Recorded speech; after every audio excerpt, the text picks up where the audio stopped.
Welcome. My name is Deirdre Dixon Gilbert, your host of Malpractice Diaries, MD, the secrets they keep. I had my teeth cleaned, had my regular routine checkup. Everything was fine. And she said, I can't see what's going on there, but you've probably cracked a tooth and you need to have a crown. Dental patients like Autumn Willman Something was not right.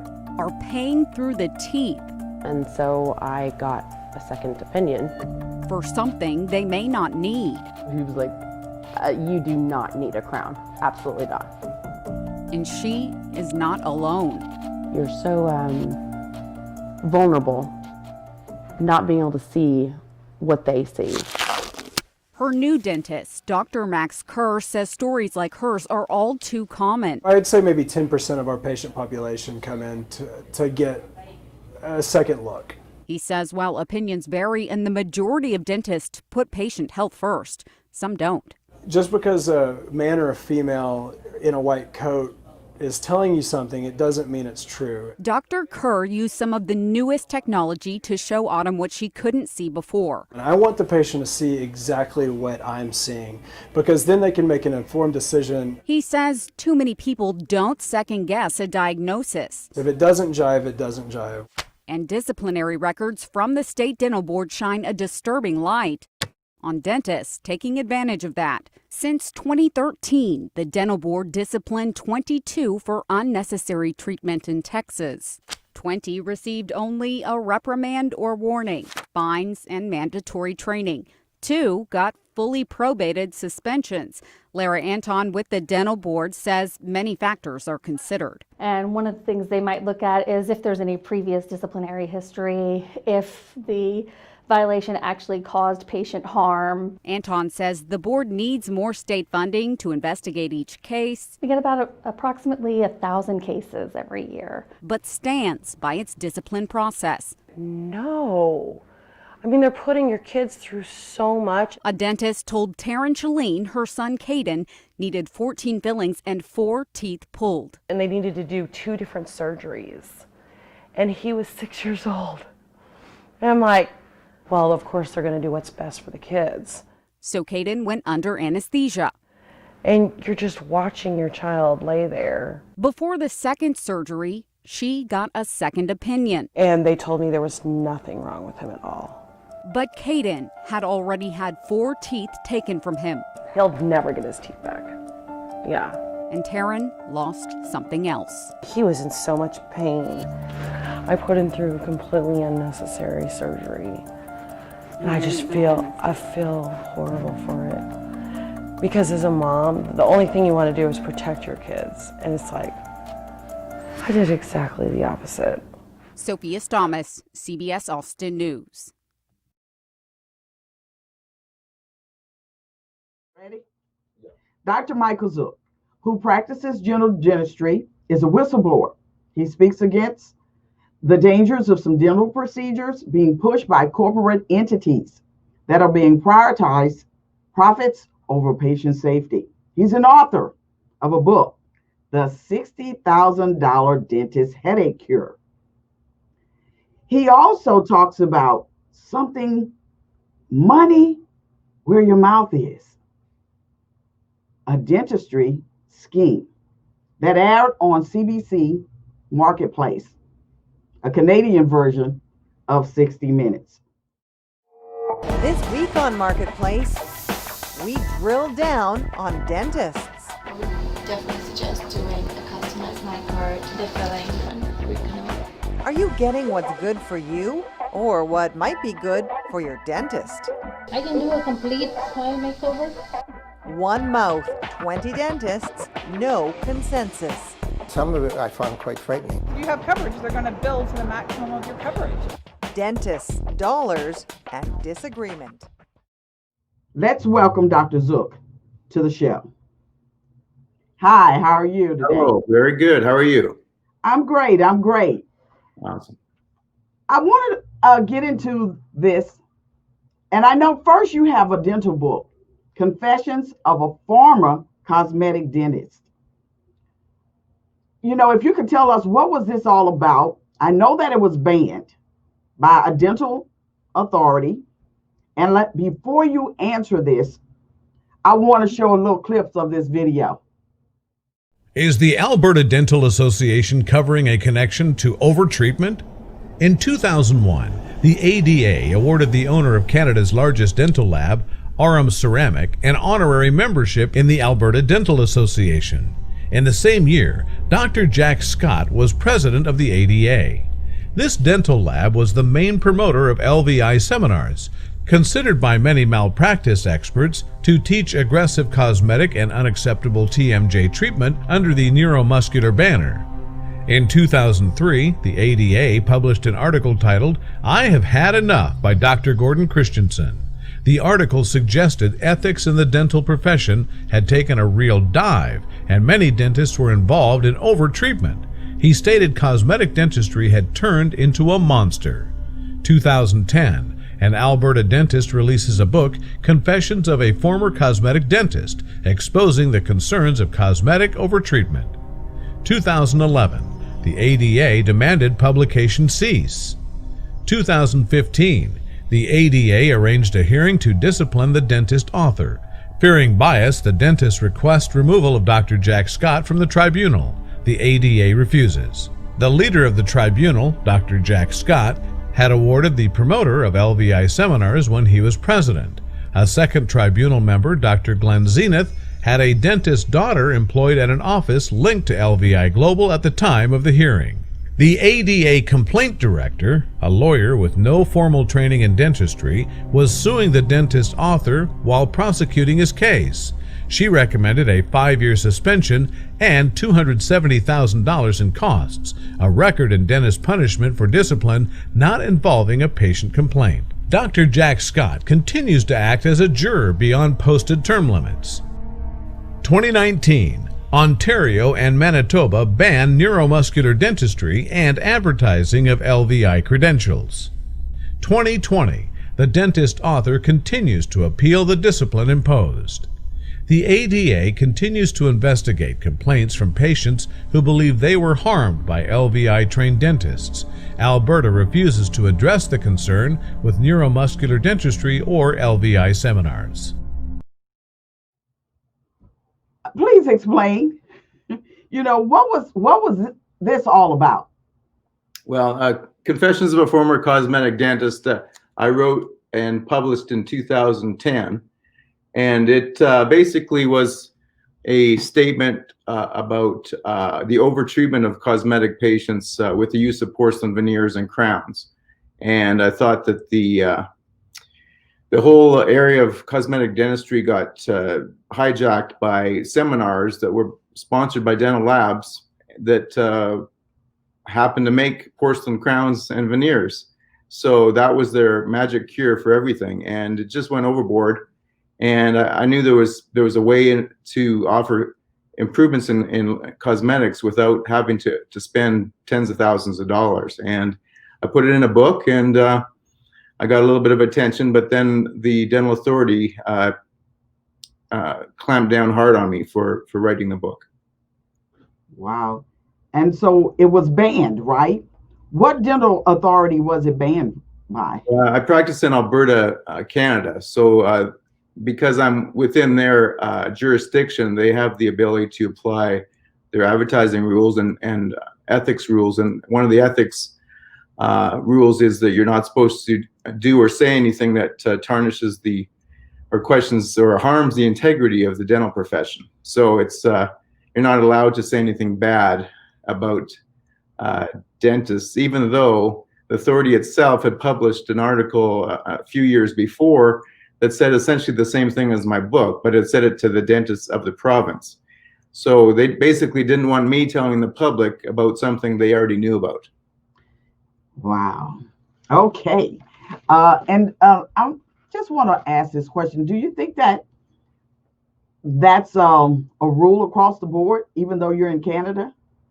Well, no, I think we're in a unique situation. Our complaint director, most complaint directors are dentists, and ours happened to be the latest one that was installed is a lawyer. So she has no formal dental training, and since she was installed in, say, 2008, the interpretation of the guidelines has become very unusual. And so, she'll pick some of the rules and apply them extremely strictly, and then basically ignore the other rules that, for example, dentists are supposed to report misconduct and things that they see that are incorrect. So how can you report it without harming the integrity of somebody? And it's so you can there's the balance between the truth and hiding the truth that some of your peers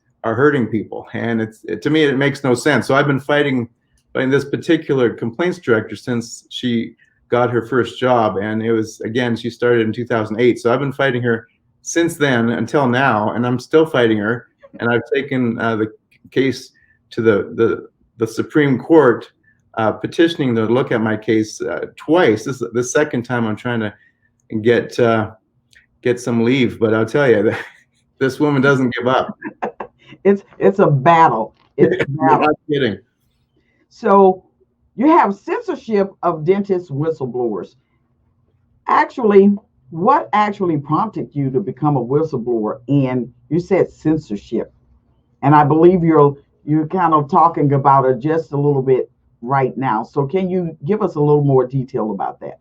Well, basically, the whole idea of being censored, in the country like Canada, we do have freedom of speech, supposedly, but then there's another umbrella of a professional authority that has some control over what you say and do. So if I scared people with some kind of lies that, for example, their fillings were causing cancer or root canals were causing cancer, they had to get them all pulled out, that would be a verified reason to shut me up. And so again, I feel I'm telling the truth, and I have every right to tell the truth. In fact, I have an obligation to go above the dental health profession and go to the government imposed controller and regulator and try to get this information out and try to fight for freedom of speech and for access to the public to know about these things. So is that what prompted you to become a whistleblower? What actually happened? What happened in this instance to cause you to become a whistleblower? Was it about the veneers and the crown? In my case, I was fighting for the use of orthodontics and composite bonding and whitening as an alternative to the instant veneer makeover that you saw on TV. And I had a little turf war with some local orthodontists who thought, well, this is our area, and you have to do it the orthodontist way. And I felt there was a way in between, and it's common knowledge now across the world that you don't have to necessarily go for a certain full approach of orthodontics, and you could do a modified version. So there was a bit of a turf war, which again they used the complaints process to lodge an 87-page advertising complaint against me. And I thought, no, I'm going to fight this because I know I'm right, and it's not about who gets to do what. It's to do with giving patients options and having this information spread. So if I can get someone to avoid getting ripped off by a gross overtreatment, that's great. Even though my book was banned, I did get on investigative television, and it got shown across Canada. And that's, again, people weren't buying my book because I had to pull it, but they saw the information, and many people reached out to me. Okay. Lawsuits, threats, no protection, current threat to your license for speaking out. So let's talk about it. Lawsuits. Well, lawsuits, I'll tell you. Part of the turf war was, this local orthodontist.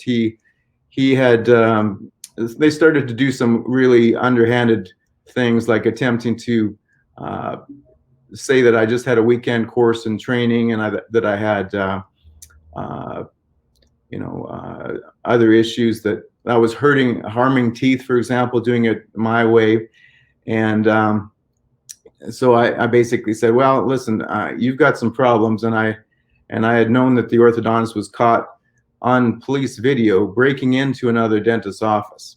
So he had a bit of a skeleton in his history. So I reported him to the dental authority, and he sued me for defamation. He said I made up the story. Well, everyone in town knew that he was caught by police, and it was, definitely not a fabrication.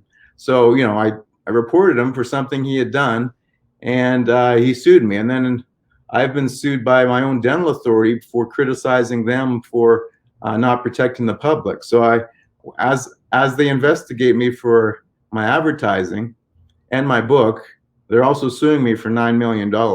So the same woman who is being my judge and jury is also suing me. So I thought, what kind of world am I living in?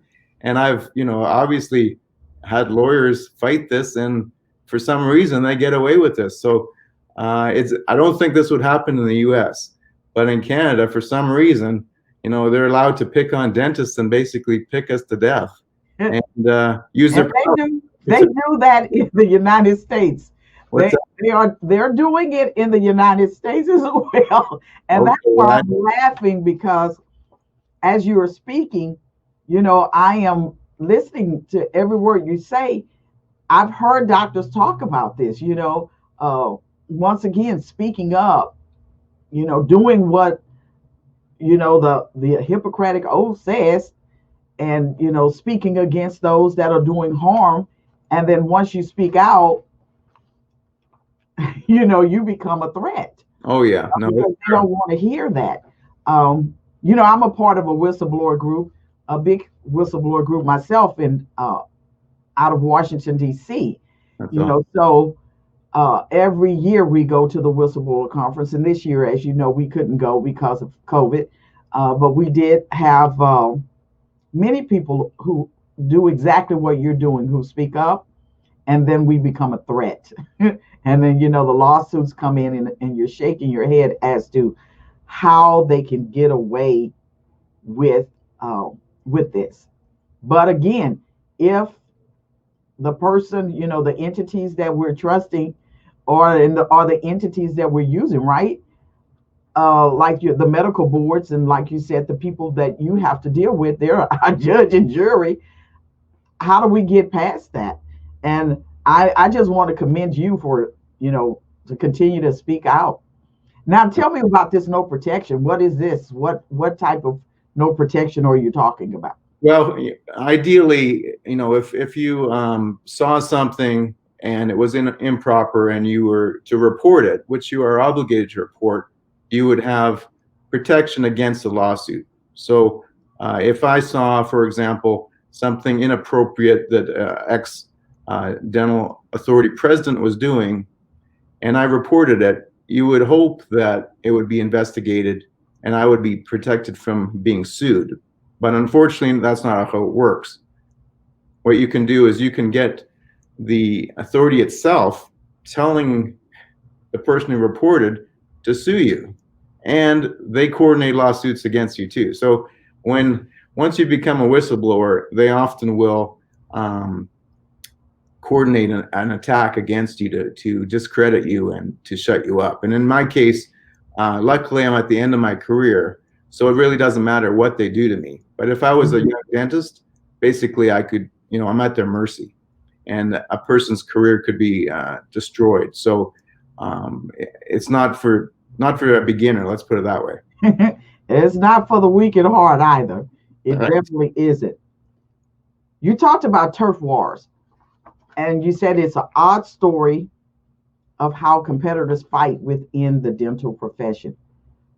Is this something that's taught in school, or we learn the hard way. It's when you get out of dental school, you're just a little greenhorn, and if you venture into different areas, like for general dentists doing orthodontics, usually the orthodontists don't like that. If you do implants, the oral surgeons don't like that. The oral surgeons don't like the periodontists doing implants. I mean, there's a lot of overlap in all the different categories. So if you get a little bit too educated in one area and you start to threaten a group, they will actually work together to get you. And then actually on a national basis, sometimes the specialty groups will run negative advertising against a competitor. For example, a few years ago, orthodontists were running anti-general dentist advertising. And we're also the ones that refer most patients to the orthodontist. So they were kind of shooting themselves in the foot by bad-mouthing us. And there are, there's good orthodontists, there's bad orthodontists, and there's good general dentists and ones that aren't so good. So it's, it's not a perfect world, but there's different ways to handle this type of thing. So I know that I've talked to several people. Is this something that's taught in school? Are you all taught to be aggressive like this, or Actually, what, we come out pretty mild mannered. We we just learn to do some basics. One crown, a few fillings in a row. When we get out of dental school, we become kind of the suckers for the dentist education programs, and that's where the real danger comes in. So you have these corporate entities running seminars that want dentists to do things so they can make more money.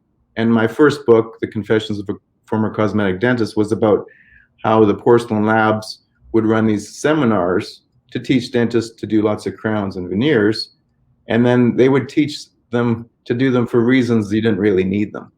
And that was a big rage perhaps in the 90s. Mm-hmm. Then they changed a little bit. Maybe they went from the cosmetic dentistry to maybe they moved into the headaches and the migraines and the TMJ problems, and then they used the same thing. If they could find a way to get you to do a full mouth of crowns, then the seminar presenter would make a fortune on a patient that otherwise may not need any crowns.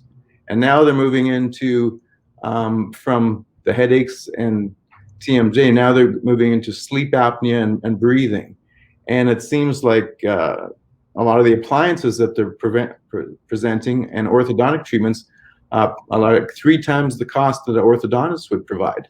So it's a very big hyped thing that ends up with a lot of patients being harmed and spending a fortune and ending up in lawsuits, and they're usually zipped up. So you don't hear from these people. If they sue a dentist, they'll settle out of court, but they've got to sign something that shuts them up. And I've got cases where I've had victims contact me, and then they say, no, now you can't use my stuff because I signed something and you can't tell anyone anything. And this is multiple times. There's a case in my area where it was a mother-daughter victim, and the lawyer said, no, you can't say anything. So I know what happened. I can't tell you. I know the dentist, and the dentist moved to the next province over and set up again. And she said, don't bother me. Like, I was trying to say, you got suckered. You shouldn't be doing this. There's multiple cases that where this is happening, and the dentists get brainwashed. They really think that they're helping people, even though, of course, if you're making $60,000, you better be helping them. Right. So it better be a magic cure. Okay. If it's not, then and in most cases, like, these legal experts are calling out this program, which, again, in my book, I've described how in Ontario, Canada, and Manitoba have actually banned this certain approach that has been used in this headache scam. And if it's banned by a provincial dental board, it's pretty serious. And across North America, the dental boards are not recognizing that. They're not recognizing the ban. So this thing is continuing to go on. Oh my goodness. That's a lot to ingest. It makes you not want to go to the dentist, definitely, or not to the doctor at all. We don't want to scare you. So again, it's just a small fraction of dentists that get brainwashed like this, but they can easily fool the public with their very impressive fake degrees. They have a lot of letters after their names. They've got a lot of courses. They've got hundreds of hours of training. As you said, the new dentist out of school is not the one with all this extra training. The extra training is what causes these dentists to get dangerous. Changes are in the works to make people safer when they're put under sedation at a dentist's office. KXAN investigator Brian Collister has been investigating patient safety problems involving dentists and anesthesia even before the tragic death of Daisy Lynn Torres. The 14-month-old died in March after going into the dentist to fill some cavities. The autopsy report released last month found the anesthesia caused the little girl's death. And now Texas lawmakers are stepping in. It wasn't that long until they called me back there saying that there was complications. The death of 14-month-old Daisy Lynn Torres this spring while under anesthesia at an Austin dental office was very much on the mind of lawmakers who overwhelmingly backed sweeping changes to the state's dental board today. Well, it's going to make people safer and more assured that when they receive care, medical care, dental care, that they're getting care in a fashion that is safe and effective by licensed individuals that are properly qualified and trained. Georgetown Senator Charles Schwertner, a doctor and pharmacist, wrote many of the recommended changes approved by the Sunset Commission. It's in response to problems laid out in a recent report by the state's watchdog agency, which found complications from dental procedures using anesthesia have caused serious harm to Texas patients, including death. Sunset's investigators found 112 complaints related to anesthesia since 2012, and this year is likely to hit a record high. Of those, 41 patients died. A KXAN investigation in May showed the dental board not doing any inspections of dental offices where sedation is offered. People are dying and being hurt while under anesthesia in dental offices. What is this agency doing to make sure the public is safe? We are absolutely trying to do our best. Now lawmakers are promising more will be done to protect patients. Inspections, permitting, licensure, education requirements, emergency management plans. We would have been married 36 years the day Brian died. That was our anniversary. Too late for Sharon Gill's husband, Brian, who died after being sedated for what should have been a simple dental procedure in February of 2014. I kissed him goodbye and told him I loved him. And it's the last time I saw him alive. I'll never forget that. The changes adopted today by the Sunset Commission will be drafted into proposed legislation and presented to lawmakers early next year. Brian Collister, KXAN Investigates. Lawmakers are already promising they will find money in next year's budget to fund these changes, but we won't know the price tag until lawmakers are ready to consider the bill, which will come with a fiscal note attached. Because we talked about the warning now of child sedation risk. Right. I've seen quite a bit of that. Tell us more. Well, in my area, there was a situation where at first I was watching the news and I just noticed, hey, there's a lot of kids that are dying at the dentist, and I decided to look into it a little bit, and I looked into the sedation guidelines in our province, and they were a little bit slack, and I wrote a letter to the health minister. I said, there's a chance a child is going to die because the rules are allowing a dentist to do sedation while they also do the dentistry. So they're trying to do two things at once, and it is like landing a 747 by yourself without a co-pilot. And the health authority, she ignored my plea to look into this. And about 6 months later, a dental patient, a little girl, I think she was 5 years old, she was brain damaged in the dental office because of the sedation, poorly supervised recovery. And I think she basically was left without any monitors, and the nurse took off for lunch, and she stopped breathing for about 8 minutes. And nobody knew about it because the alerts were unplugged off her fingers. So anyway, sad story, but then, this is 4 years ago. The dentist got beaten down and suspended, but he had already retired, so it really didn't matter. And just on the weekend, I was put in contact with a mother who, in the same city, her son almost died as well, and he was dental sedation, and he turned blue during recovery, and and she has training in sedation, so she recognized that, and she thinks if she wasn't there, her child would have died. So the rules are still in limbo in this province. So now that there's another near death, it has to go to the news. It has to be publicized before dental authorities take any action. It's kind of sad. And the question is, will it go to the mainstream media? You know, well, I just talked to a national reporter today, and she wants to talk to the mother. So if the mother agrees to talk, then I think we'll have a story, and it'll make some changes. Okay, well, we hope so. You talk about your connections, the players, the causes, and we're talking about all of this stuff that's happening, whether it's, no license or, too much sedation, leaving your patients in the rooms. I mean, what is the dental industry actually doing or not doing? And, to keep people from being put in harm's way?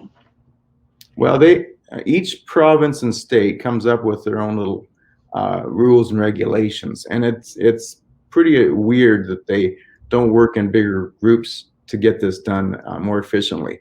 There's a lot of little turf wars. I mean, when you have a dental board, it's usually someone who wants to work their little angle and gets connections, right?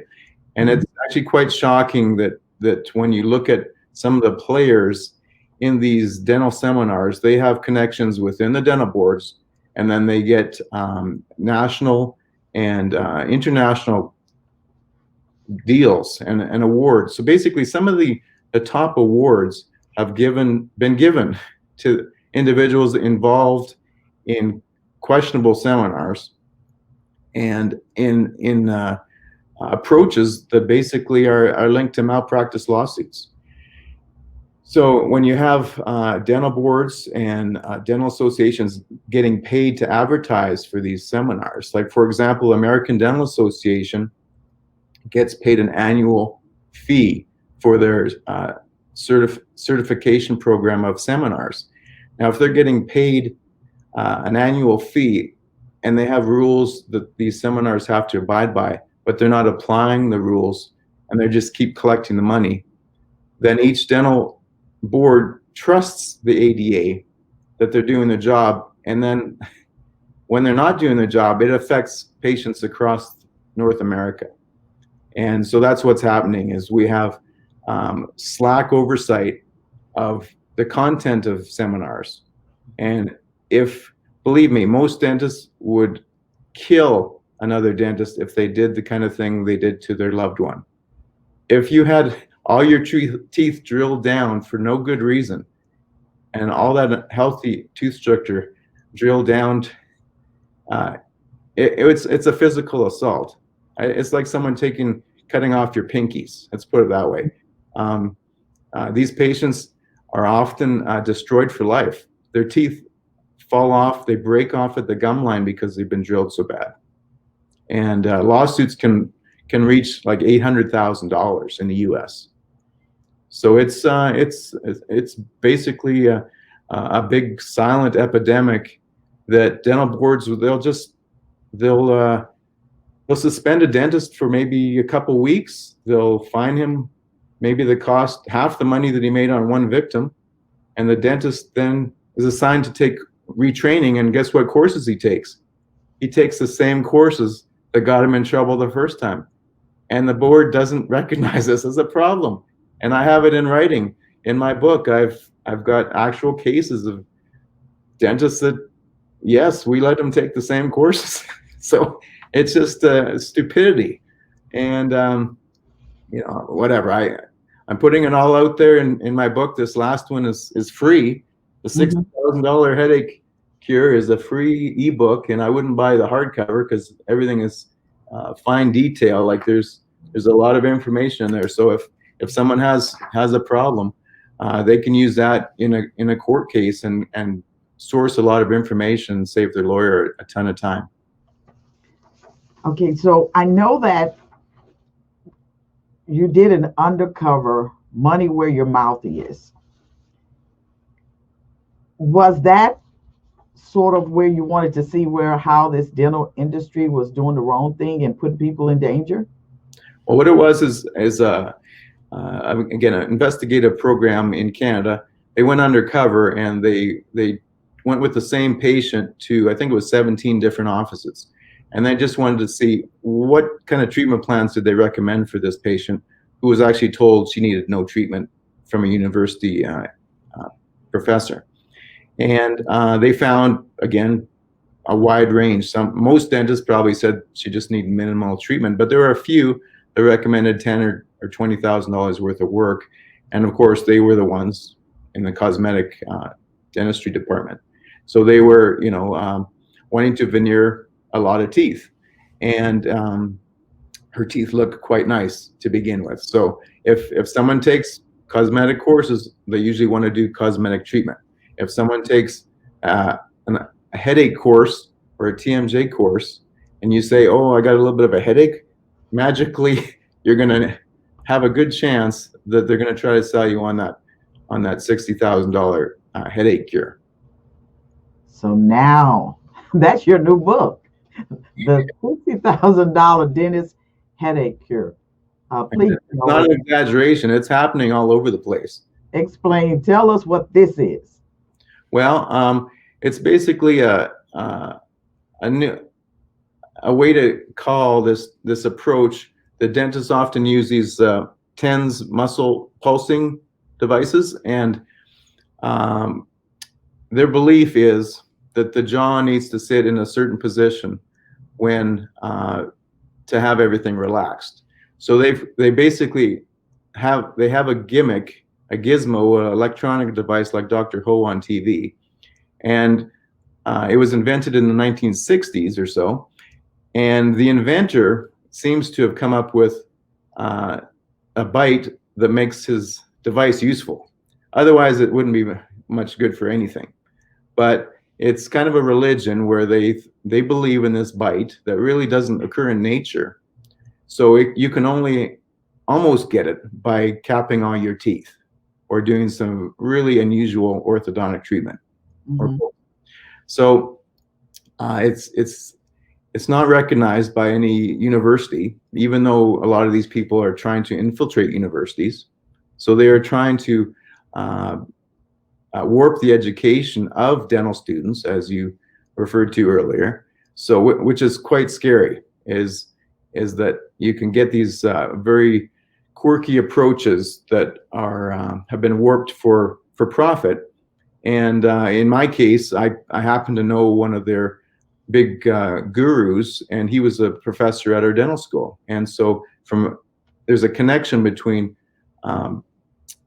Edmonton, Alberta, and the mecca of this type of treatment, which is in Las Vegas. And so a lot of the people that are doing this were influenced by my former professor. And he was a very nice guy, but and he did not use the actual approach that they ended up twisting it towards to make a full mouth of crowns and $60,000. There's no way he would have charged any of his patients anything close to that. And so the $60,000, it's an apparatus that they put on your face that they're charging for? That just involves the determination of this they call it a neuromuscular bite. Okay. And it's just a name they made up, that they pulse the muscles and they say, well, now that your muscles are relaxed, you have to have your bite in this position. And the money comes from the appliances they use to test the bite, a little plastic piece called an orthotic. And then they say, well, if you're comfortable for 3 months, well, now we have to cap all your teeth to keep them in that position. And again, there's not a lot of people that believe in this in the mainstream dental world. But there is some help from repositioning the bite, but it doesn't have to be done this way. It doesn't have to be a big payday for the dentist. There's a way to do it without resorting to the full mouth of crowns in almost all cases. And I'm assuming, well, I'm just going to assume none of the patients, I'm sure none of the patients know that this is $60,000, and nobody's saying, oh, wow, this is going to cost you $60,000.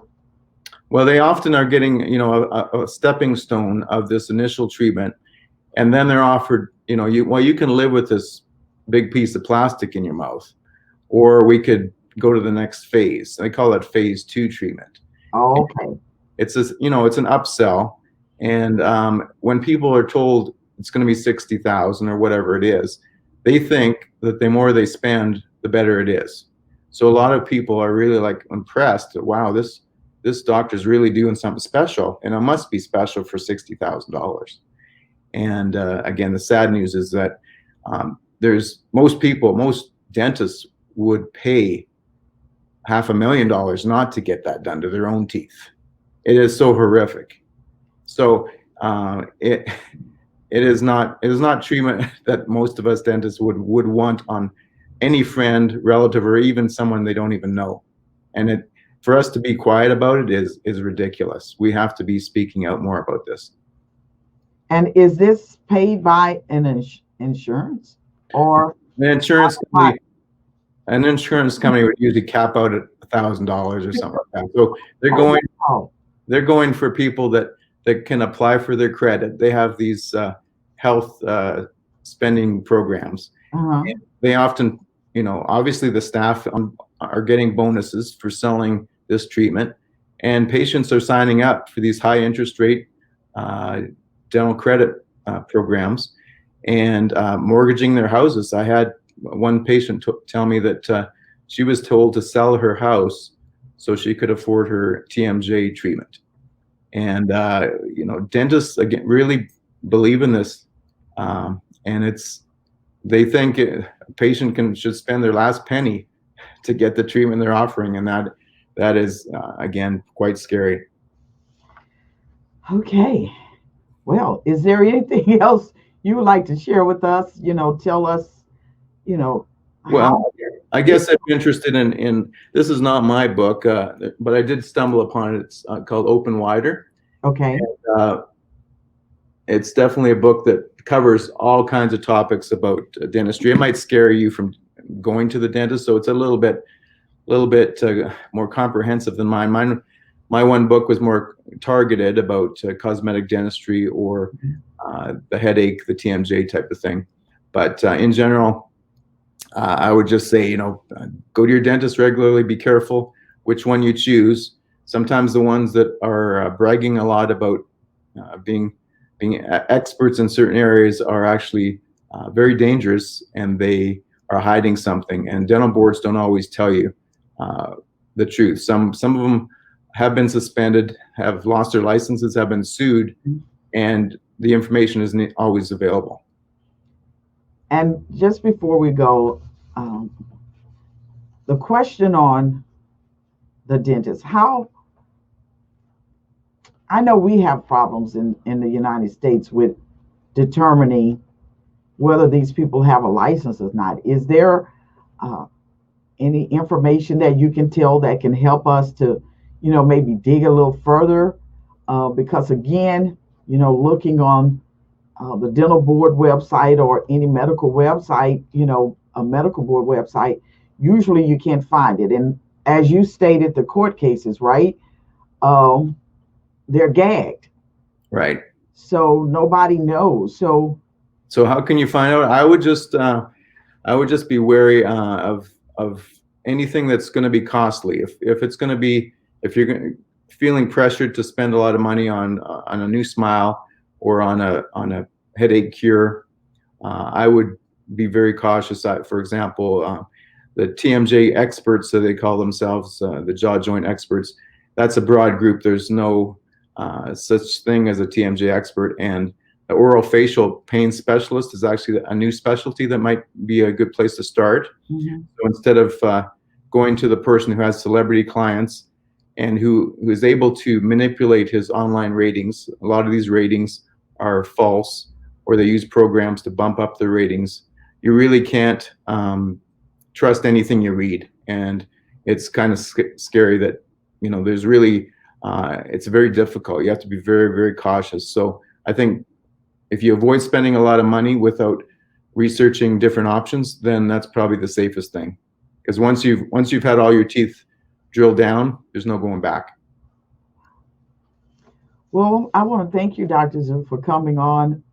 Thank you for reaching out, and thank you so much for being that advocate, for people like us that need that.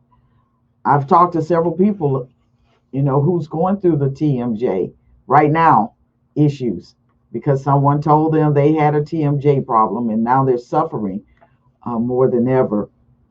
And I just thank you again for, taking this time to come to the show. And I can't do anything but shake my head, and hopefully there can be some type of change that comes. I think so. And again, with your help too, it helps spread the word. And if we all keep quiet, it just lets the problems keep smoldering. So thank you very much. You're welcome. Thank you for coming to the show. Thank you. Mm-hmm. Most dentists are talented, caring, and ethical, though a small but disturbing number are dishonest. In the words of the Coalition Against Insurance Fraud, they abuse their positions of trust and authority to cheat patients and insurance companies out of an estimated $12.5 billion a year, according to the National Healthcare Anti-Fraud Association. That small amount is what's so disturbing in the eyes of those who have been harmed by medical malpractice. The entities that are created to protect us is failing us because they continue to allow those that harm or even defraud to continue to practice. What gives this industry, the only industry that I know of, the right to have this kind of leverage?